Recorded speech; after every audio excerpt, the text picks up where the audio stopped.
Hola a todos y bienvenidos. En este video me gustaría mostrarles lo que es una ecuación lineal, ¿de acuerdo? Este, y bueno, por supuesto, vamos a empezar con algunas propiedades para identificar esta ecuación lineal y vamos a presentar un método de cómo resolver este tipo de ecuaciones. Primero, una ecuación diferencial de primer orden de la forma A1 de y de x a A0 por y por igual a g de x se dice que es una ecuación lineal de la variable dependiente y, ¿sí? De primer orden. Y bueno, bueno ya tenemos esta ecuación lineal y vamos a decir que esta ecuación lineal, ya vimos otros tipos de ecuaciones lineales, pero en especial esta ecuación lineal va a ser homogénea cuando el lado a mano derecha de g de su forma estándar es igual con 0. ¿De acuerdo? Entonces, en la ecuación 1 es una ecuación lineal homogénea. Y bueno, simplemente si g no es 0 en este dominio, pues en el dominio de la ecuación, digamos que tiene un intervalo i donde existe esta ecuación diferencial. Bueno, si no es 0, simplemente pues la ecuación diferencial no es homogénea. ¿De acuerdo? Entonces, la forma estándar. Simplemente algo que conviene mucho aquí, vamos a dividir toda la ecuación número 1 entre A1 y vamos a obtener la forma estándar cambiando un poquito de notación, ¿no? Vamos a llamarle, por ejemplo, a A0 entre A1 lo llamamos P y G entre A1 lo llamamos F. Esto es posible siempre y cuando, obviamente, A1 sea diferente de 0 en su dominio debido a que de otra forma, bueno, obtendríamos una singularidad y una asíntota, posiblemente una asíntota vertical en el dominio, lo cual, bueno, en general no es deseable. Entonces, librándonos de estas limitaciones o bajo estas premisas, podemos obtener la fórmula 2, ¿sí? Y lo que queremos hacer ahora es buscar una solución de la ecuación 2 en un intervalo i, ¿sí? Donde las dos funciones p y f sean continuas. ¿Cómo logramos que funciones p y f sean continuas? Simplemente que a1 sea distinto de 0 en el intervalo i. Y bueno, en el análisis que presenta el libro a continuación, muestra una propiedad y un procedimiento y terminaremos con una fórmula que representa la forma de cada solución de la ecuación 2, ¿sí? Pero más importante es que la fórmula son la propiedad y el procedimiento, porque estos procedimientos eh, es un buen inicio para generalizarlo a otro tipo de ecuaciones diferenciales de orden superior. Entonces, este procedimiento vale la pena pues, entenderlo y disfrutarlo. Muy bien, entonces nos concentramos en la ecuación diferencial número 2. Estamos suponiendo que, bueno, en este caso las funciones p y f son continuas. Al ser continuas, obviamente son integrales, no vamos a tener problemas en integrarlos. Bien, entonces vámonos con la propiedad. La ecuación diferencial 2 tiene la propiedad de que su solución es la suma de las dos soluciones, y igual a y sub c más y sub p, donde y sub c es una solución de la ecuación homogénea asociada, ¿sí? Es decir, nos vamos a olvidar temporalmente de f, ¿sí? Y yp es una solución particular de la ecuación no homogénea número 2, ¿sí? La ecuación 2. Para esto vamos a observar lo siguiente, ¿bien?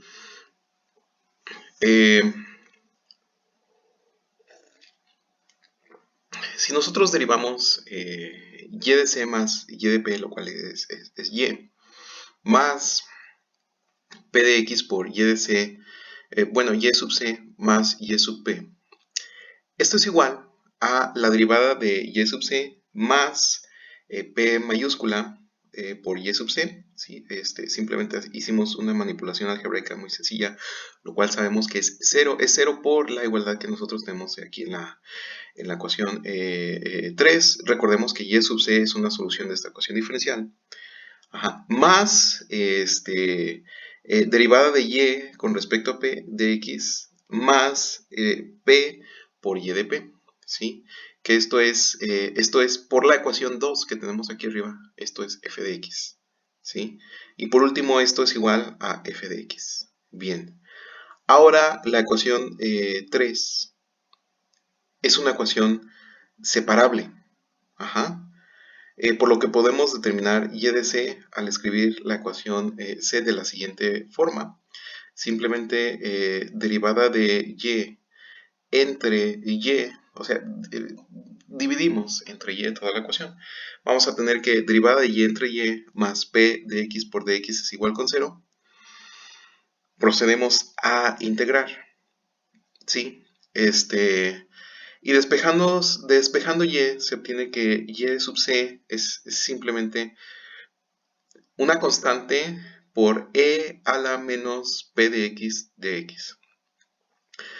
Por conveniencia escribimos y sub c es igual a c por y1 de x, donde y1 es simplemente esta función e a la menos la integral de p de x de x. Y a continuación se utiliza el hecho de que la derivada de y1 con respecto a x más p multiplicada por y1 es igual a 0 para determinar yp, ¿sí? Y sub p. Ahora vamos viendo cómo logramos este procedimiento, ¿sí? Si queda alguna duda de esta parte, por favor, escríbela en los comentarios y vamos al procedimiento. Ahora podemos definir una solución particular de la ecuación 2. Entonces, lo primero que hicimos es obtener una ecuación separable, y una vez que tenemos esta ecuación separable, simplemente la resolvemos y pasamos a definir una solución particular de la ecuación 2.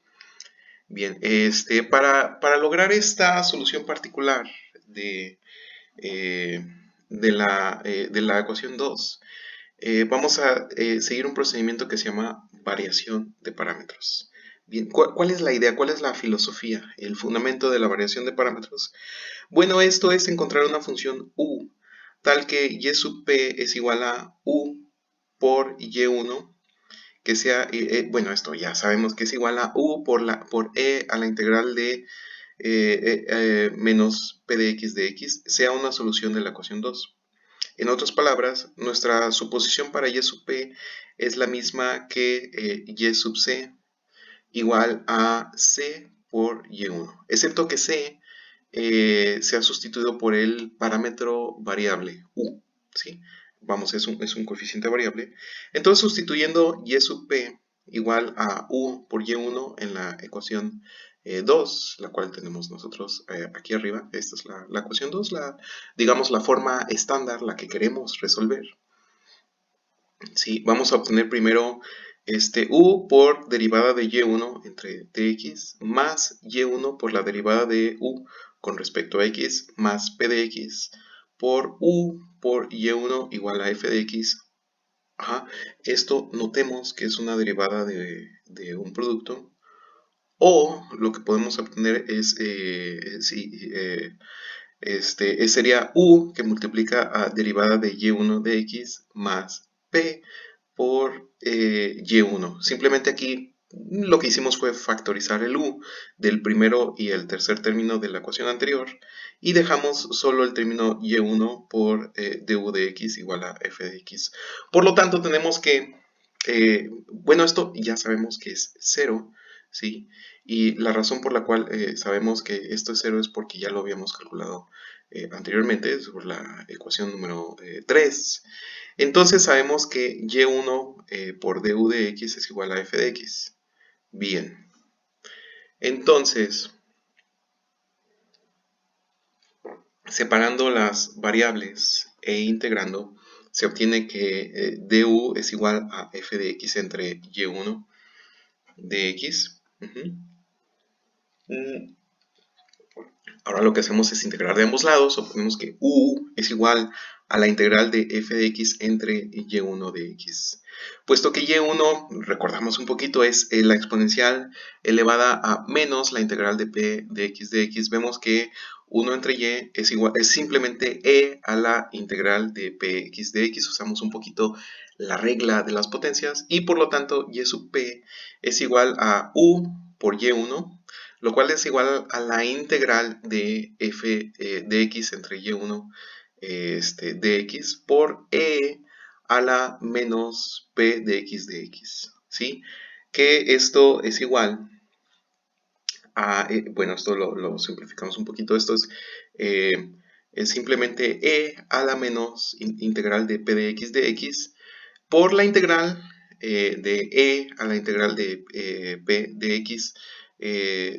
Aquí usamos simplemente esta regla de los exponentes que acabamos de expresar por f de x. Bien, entonces y es simplemente, ¿sí? Es igual a c por e a la menos la integral de menos p de x más la exponencial a la menos integral de p de x por la integral de e elevado a la integral de p de x por f de x, donde nosotros llamamos y sub c a el primer elemento, multiplicado por c, y llamamos y sub p a este segundo elemento. Por lo tanto, si la ecuación 2 tiene una solución, tiene que ser de esta forma, ¿sí? Bien, entonces dejemos como un ejercicio de derivación para practicar un poquito nuestras habilidades de cálculo. Comprobar que la ecuación 4 es una familia uniparamétrica de soluciones de la ecuación 2, ¿sí? Simplemente hay que derivar algunas veces esta función y vamos a obtener una identidad.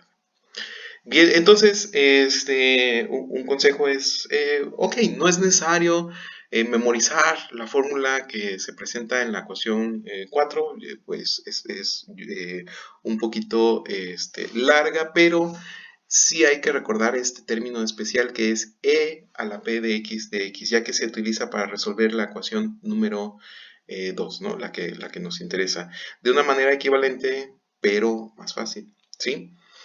Por ejemplo, si la ecuación 4 se multiplicara por nuestro término especial, ¿sí? Lo que obtenemos es simplemente y estaría multiplicado por esta exponencial e a la px de x. Después obtenemos una constante, c, ¿sí? La parte exponencial se fue porque pues, simplemente se restan las integrales. Y por último, obtenemos únicamente la integral de e a la p de x, f de x. Y después podemos derivar la ecuación 6. Simplemente hay que usar ahorita un poquito la fórmula de Leibniz, es decir, vamos aquí a derivar primero un producto y después usamos el teorema fundamental del cálculo para obtener la parte interior de esta integral, ¿sí? Bien, entonces se obtiene que la derivada de este producto, bueno, la llevamos a cabo, no es muy complicado, ya que solo tenemos que derivar una exponencial y el y, lo cual lo representamos como la derivada de y con respecto a x, ¿sí? Y del lado derecho tenemos la exponencial de p de x por f de x. Bien, entonces, dividiendo entre este término especial, e a la px de x, se obtiene simplemente la solución 2. Bien, ¿cómo es el método que se recomienda para resolver la ecuación 2? Bueno, consiste en realidad en trabajar en las ecuaciones desde la número 6 hasta la número 8, ¿sí? En orden inverso. En otras palabras, si la ecuación 2 se multiplica por la ecuación 5, que es nuestro término especial, obtenemos la ecuación 8, ¿sí? Se reconoce que el lado izquierdo de la ecuación de 8 es derivable, es la derivada de un producto por y esto nos conduce a la ecuación 7. Entonces, integrando ambos lados de la ecuación, de la ecuación 7 se obtiene la ecuación 6, ¿sí? y ya en la ecuación 6 estamos muy cerca. Como podemos resolver la ecuación 2 por ¿cómo podemos resolver la ecuación 2 por integración? Después de multiplicar por e a la integral de p de x. Y esta función que obtenemos se llama el factor integrante de la ecuación diferencial. Y por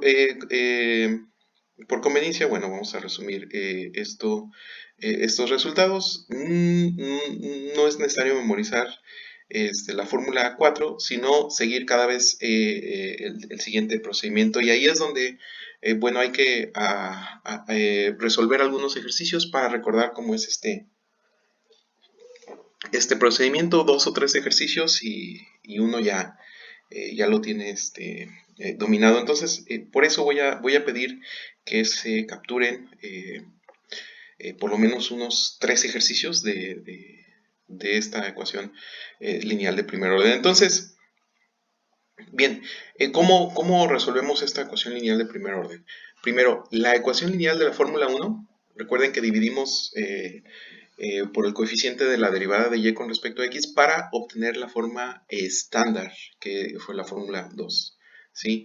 Identifique la identidad de la forma estándar p de x y después determine nuestra función especial, a la cual llamamos factor integrante, que es decir, es la exponencial elevada a la integral de p de x. Bien, ahora vamos a multiplicar la forma estándar llamada 2 por el factor integrante. El lado izquierdo de la ecuación resultante es automáticamente la derivada del factor integrante y y. Tenemos que la derivada con respecto a x de esta exponencial elevada a la p de x por y va a ser igual a e a la integral de p de x por f.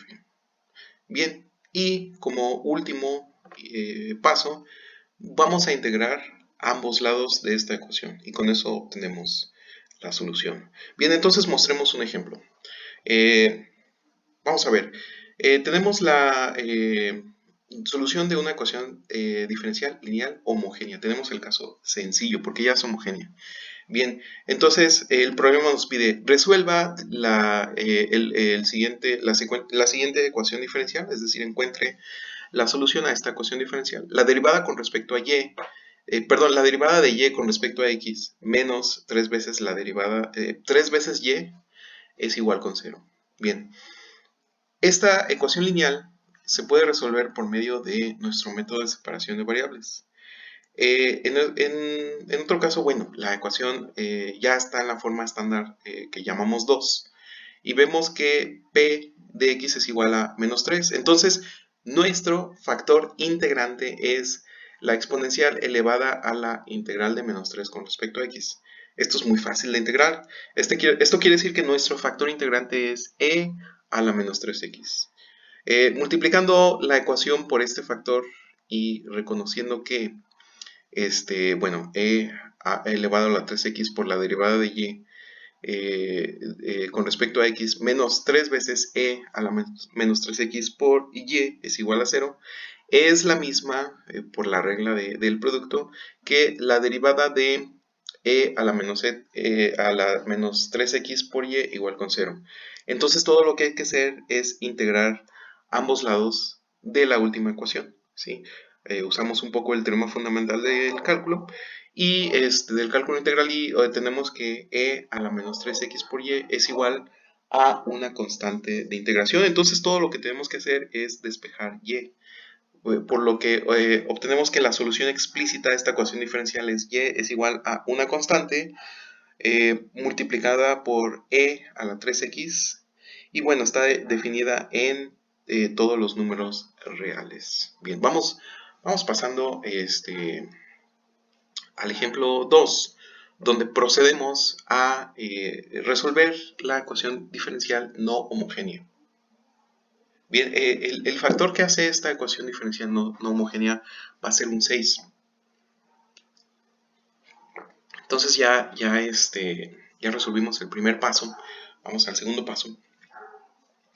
La ecuación homogénea asociada a esta ecuación diferencial se resolvió en el ejemplo pasado. Ya sabemos que la solución es y es igual a c por e a la 3x. Nuevamente, la ecuación ya está en la forma estándar 2. Si no está en la forma estándar, bueno, si tenemos algún coeficiente de la derivada de y con respecto a x, bueno, vamos a dividir toda la ecuación entre ese coeficiente para obtener su forma estándar. Y bueno, recordemos que hay que tener cuidado a la hora de dividir, ya que si esto es una función, hay que evitar estos puntos donde la ecuación es cero, porque vamos a tener ahí singularidades y podríamos tener una integral impropia, ¿no? Lo cual nos puede meter en ciertas dificultades. Entonces, pero este no es el caso, ya estamos en la forma estándar 2 y el factor integrante todavía es e a la menos 3x. Bien, entonces vamos a multiplicar nuestra ecuación diferencial por este factor, con lo que obtenemos lo siguiente, que es e a la menos 3x por la derivada de y con respecto a x menos 3 veces e elevado a la menos 3x por y es igual a 6 multiplicado por e a la menos 3x. Bien, entonces recordemos que ahí tenemos la derivada de un producto, ¿sí? Que podemos reescribir como la derivada del producto de nuestro factor integrante con y va a ser igual a 6 por nuestro factor integrante. Integrando ambos lados de la ecuación se obtiene que el producto de nuestro factor integrante por y es igual a menos 2 multiplicado por e a la menos 3x más nuestra constante de integración, ¿sí? O y igual a menos 2 más c por 3x, que esto va desde menos infinito a infinito. Simplemente despejamos y, ¿de acuerdo? Bien, notemos que la solución final del ejemplo 2 es la suma de dos soluciones. Esto es, y es igual a yc más yp. ¿Sí? Nosotros recordemos que nuestra solución particular era c por e a la 3x. ¿Sí? Ajá. Entonces, y bueno, aquí lo repite, c a la 3x es la solución de la ecuación homogénea del ejemplo 1 y yp menos 2 es una solución particular de la ecuación no homogénea.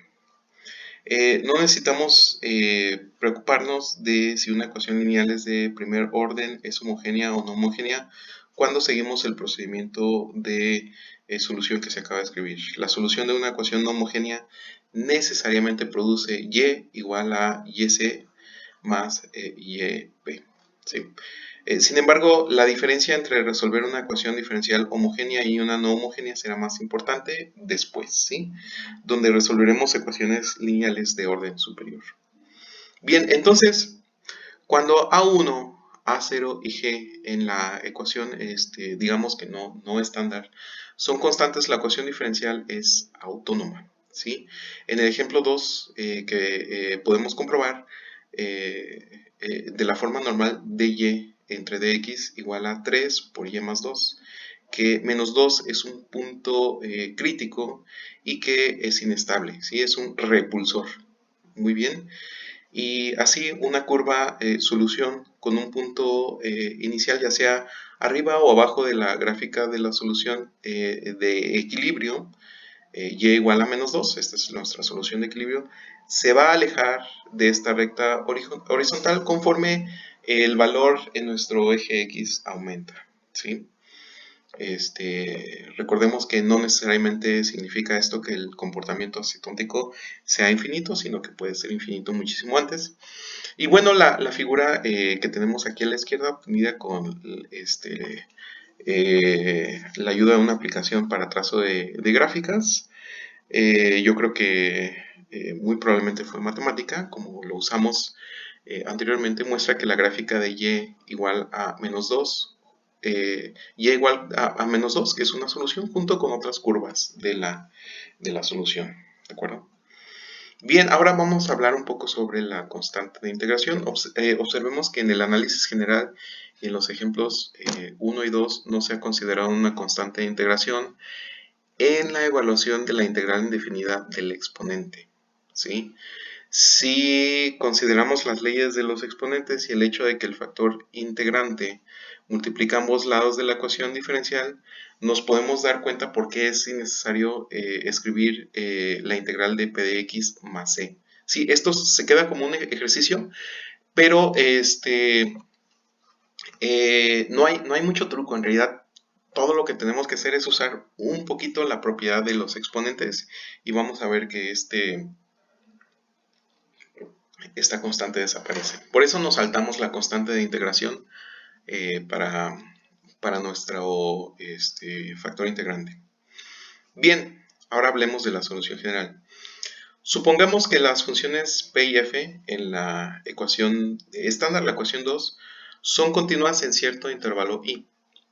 Bien, en los pasos que conduce a la ecuación 4, mostramos que sí, la ecuación 2 tiene una solución en i, entonces debe estar de la forma dada en la ecuación 4, que es la suma de nuestras dos soluciones, una de la homogénea y la otra una solución particular.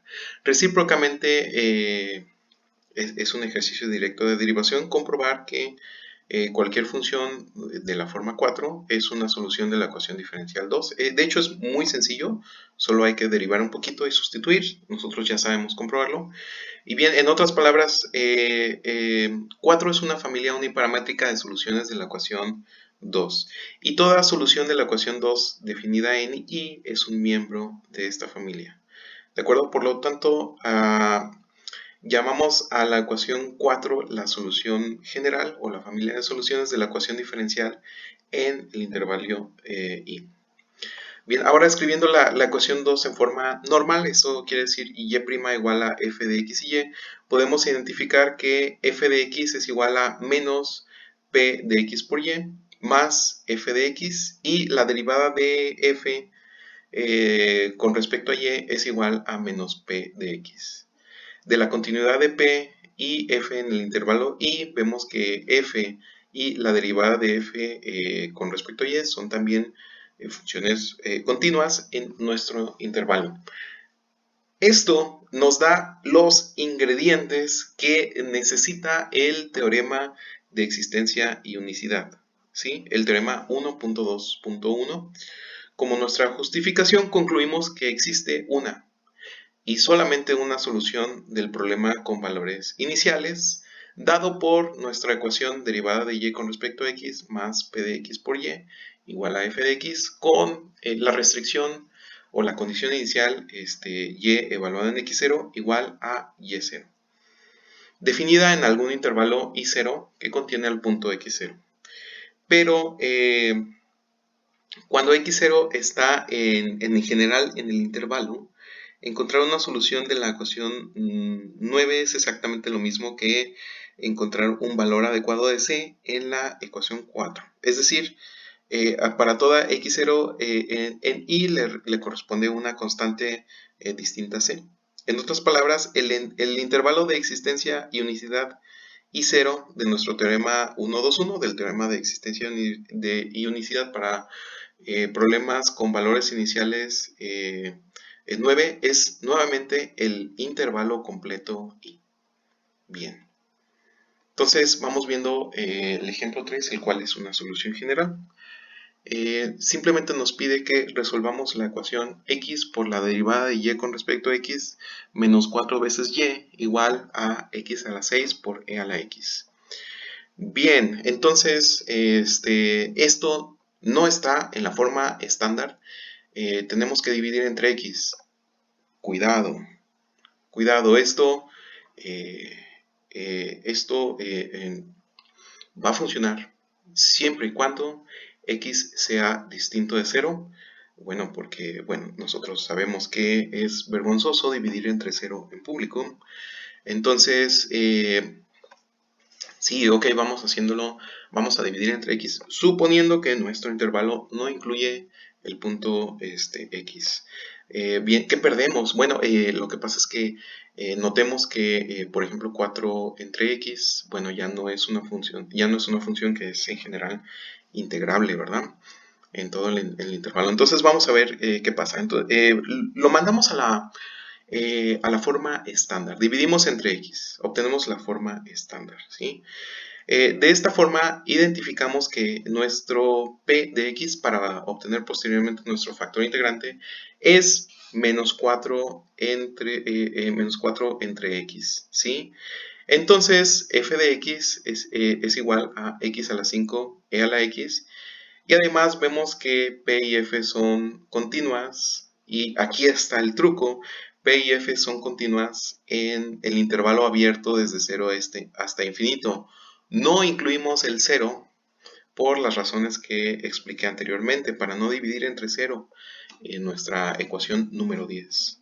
Por lo tanto, el factor integrante es el siguiente. Bien, entonces necesitamos la integral de menos 4 de x entre x. Esto es simplemente menos 4 por un logaritmo natural de x. El logaritmo natural está perfectamente definido en todos los números reales positivos. Bien, entonces tenemos que por leyes de los logaritmos, el menos 4 lo podemos pasar como un exponente, y como el logaritmo es la función inversa a la exponencial, tenemos que el factor integrante es 1 entre x a la 4. ¿Sí? Aquí hemos utilizado algunas identidades que nosotros ya vimos en la materia de cálculo, que es b al logaritmo natural de b de n, es simplemente n para n mayor a 0. Ahora vamos a multiplicar la ecuación 10 por nuestro factor integrante, ¿sí? Vamos a multiplicar de ambos lados, con lo que tenemos que x a la menos 4 por la derivada de y con respecto a x menos 4 veces x a la menos 5 por y es igual a x por e a la x. Recordemos que la parte a mano izquierda de la igualdad es un producto, ¿sí? Que es la derivada del producto de x a la menos 4 por y.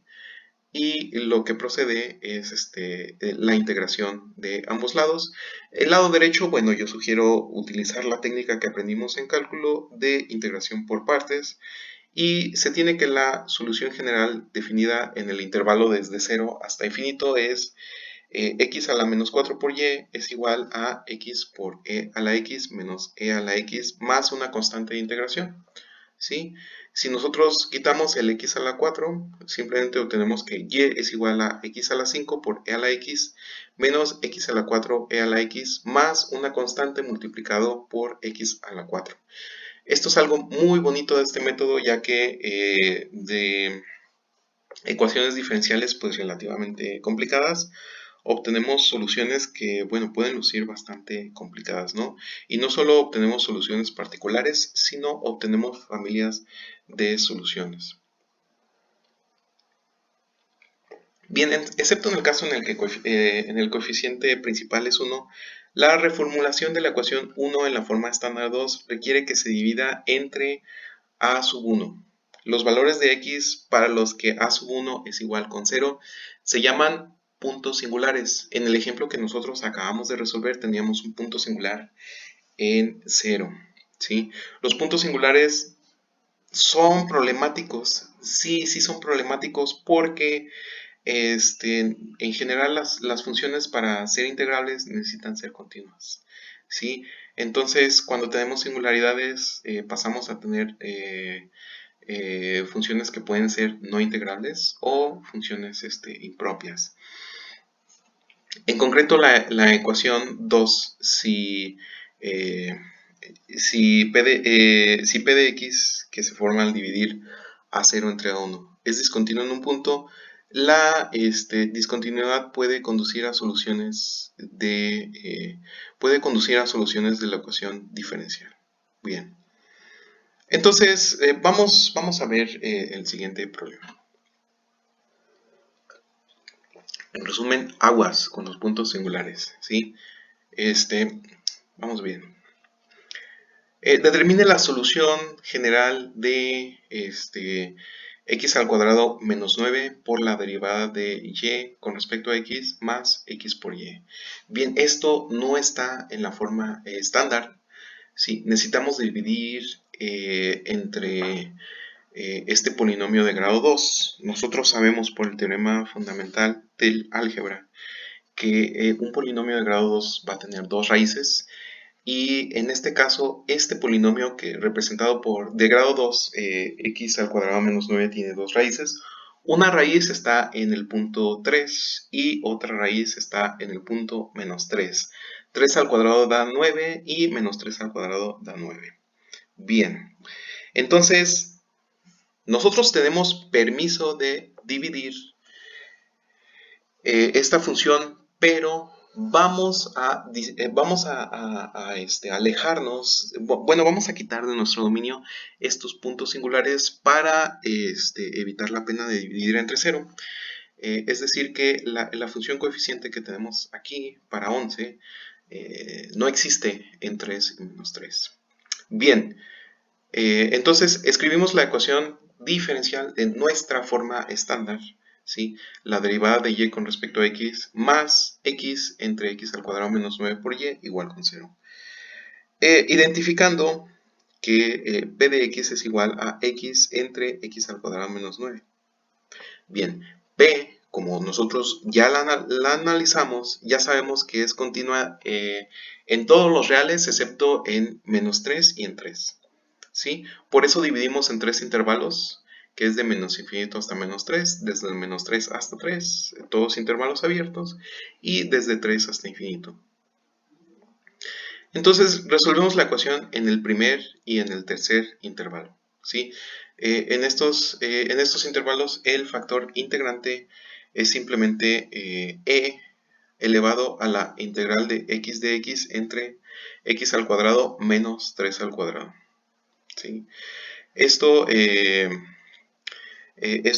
fácil de integrar. Nosotros a la hora de hacer esta integral simplemente hacemos un pequeño... completamos ahí el coeficiente para u. Podemos usar un cambio de variable. ¿Sí? Este cambio de variable puede ser u igual a x al cuadrado menos 9. Y bueno, al resolver la integral, nosotros obtenemos que es e elevada a la 1 medio por el logaritmo de x al cuadrado más 9. Recordemos la propiedad de los logaritmos donde el 1 medio, a ver si puedo, aquí está, ya lo sombreé. El 1 medio puede pasar como un exponente de este valor absoluto, ¿sí? Entonces, y la razón por la cual se toma este valor absoluto es que estamos resolviendo para el primer y el tercer intervalo. Bien, entonces esto es igual a la raíz cuadrada de x al cuadrado menos 9, ¿sí? Bien, entonces ya tenemos nuestro factor integrante. Lo que procede es multiplicar la forma estándar por este valor. La multiplicación de este valor por 0 nos da 0. Y bueno, nosotros ya sabemos, ya conocemos que es simplemente la parte izquierda es la derivada de un producto. Esto es muy fácil de ver con la fórmula de Leibniz, la fórmula de la derivada del producto, que es la derivada de la raíz cuadrada de x al cuadrado menos 9 por y, igual con 0. Bien, entonces vamos a integrar ambos lados de la última ecuación, con lo que obtenemos que x al cuadrado menos 9 por y es igual a c, ¿sí? Nuestra constante de integración. Por lo tanto, para cualquier x mayor que 3 o x más chico que menos 3, la solución general de la ecuación es y igual a nuestro factor integrante c entre la raíz cuadrada de x al cuadrado menos 9. Y dado el dominio que nosotros tenemos, estamos seguros, no hay peligro de dividir entre 0 porque no incluye los puntos 3 y menos 3. Bien, entonces observemos que en el ejemplo 4, que x igual a 3 y x igual a menos 3 son puntos singulares de la ecuación y que toda función en la solución general y